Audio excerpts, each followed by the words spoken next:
Paul Slack is Good News Planet. I'm speaking with Joe Sartori. Hi, Joe. How are you? Oh, very good. Thanks.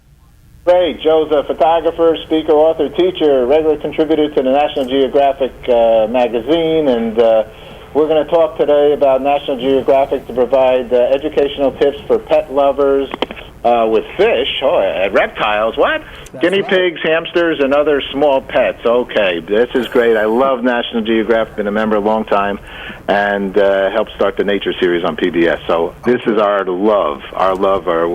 We're part of the animal kingdom, aren't we, Joe? We are indeed. And so Geographic teamed up with Petsmart, and they came up with these habitats that actually look like where the animals come from.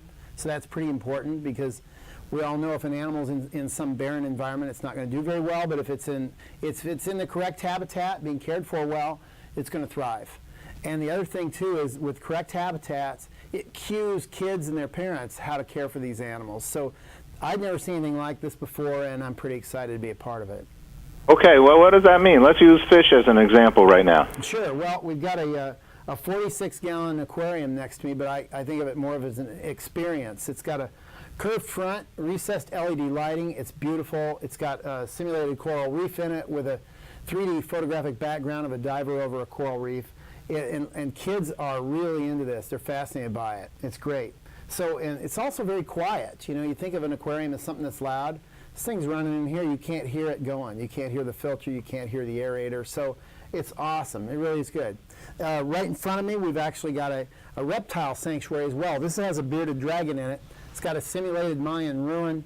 And it's easy to get into and care for these animals. The front opens up. The top comes off as well. And you don't have to feed this, in this case, bearded dragons. For years, you know, all we fed them was live crickets. Well, you don't have to do that anymore. PetSmart's got a tablet now that feeds them and provides them with the nutrition that they need.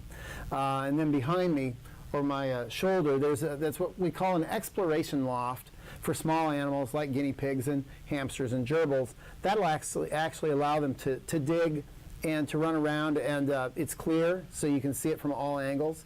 And that gets people excited too in terms of connecting. And that's a critical thing I think going forward is we're so disconnected from the natural world anymore. More of us live in cities than rural areas, that it's really key to keep some animals live in front of people. And maybe that's at a zoo, maybe it's keeping pets.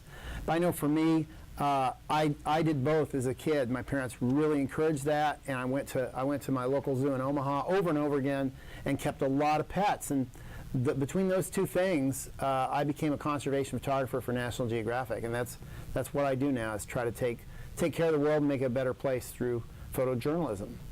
And sharing that with the world. And National Geographic, it does it the best. They are just so good at it.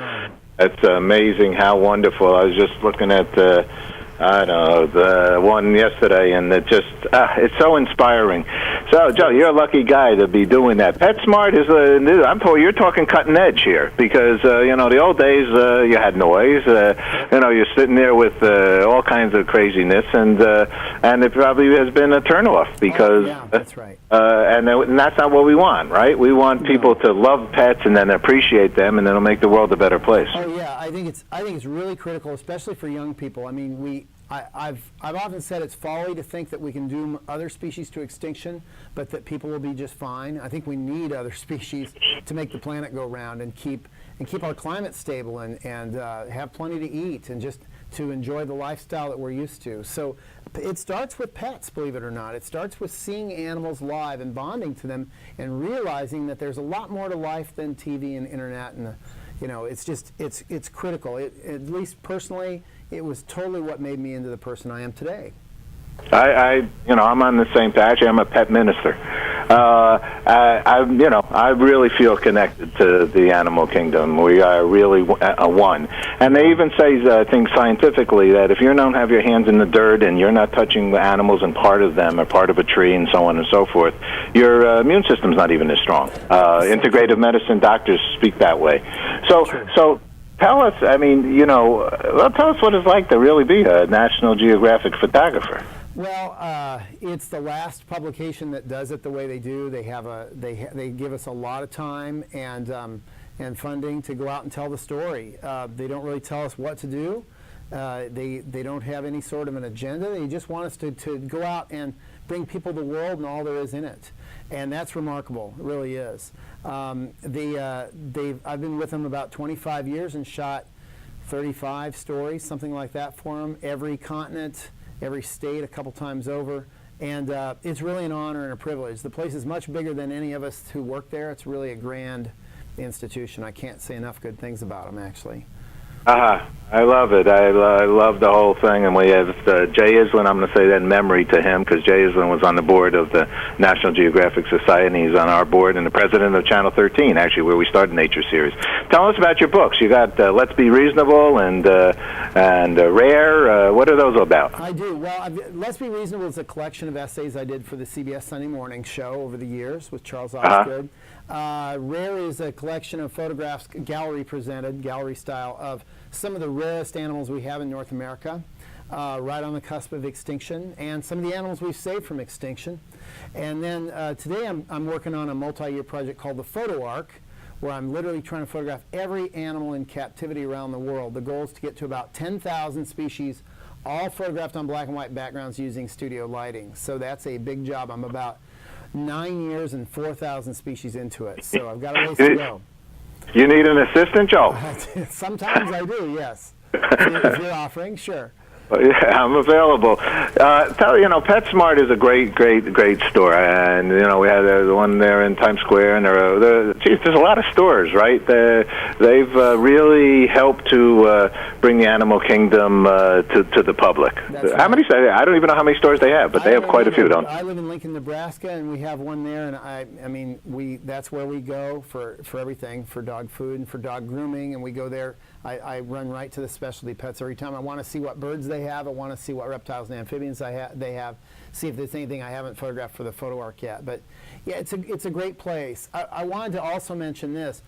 Getting a specialty pet or any pet is a commitment, and you need to learn what it's going to take care of the animal. It's not like it's a lot of work. I think that specialty pets, in terms of reptiles and fish especially, are easier to care for than a dog and a cat, in my opinion.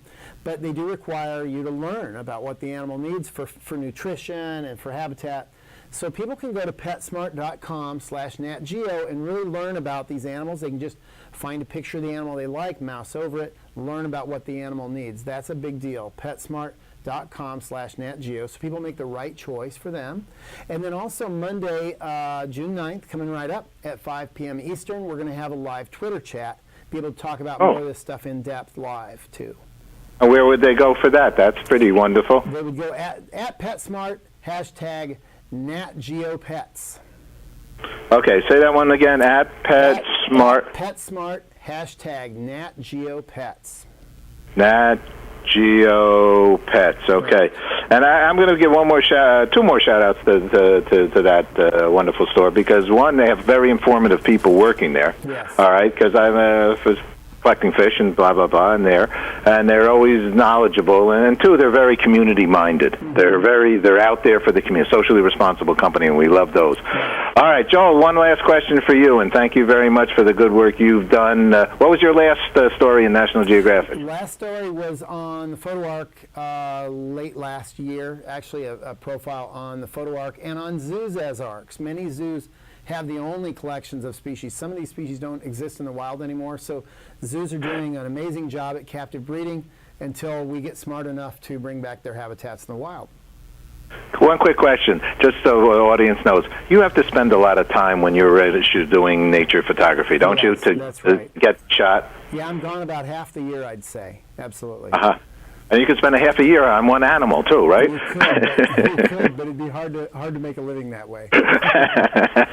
Joe, you're a straight talker. Last question, what's good news for you? What's good news? Well, I love it when we actually save species, and we've done that over and over again, but we have to know about them first. So I love the fact that when people learn that something's in trouble in terms of an endangered species, they're rallied and they care, and that gives me a lot of hope. Great. All right. We love hope. Fantastic. Joel, thank you so much for sharing good news with us. Thank you. Take care. Bye-bye.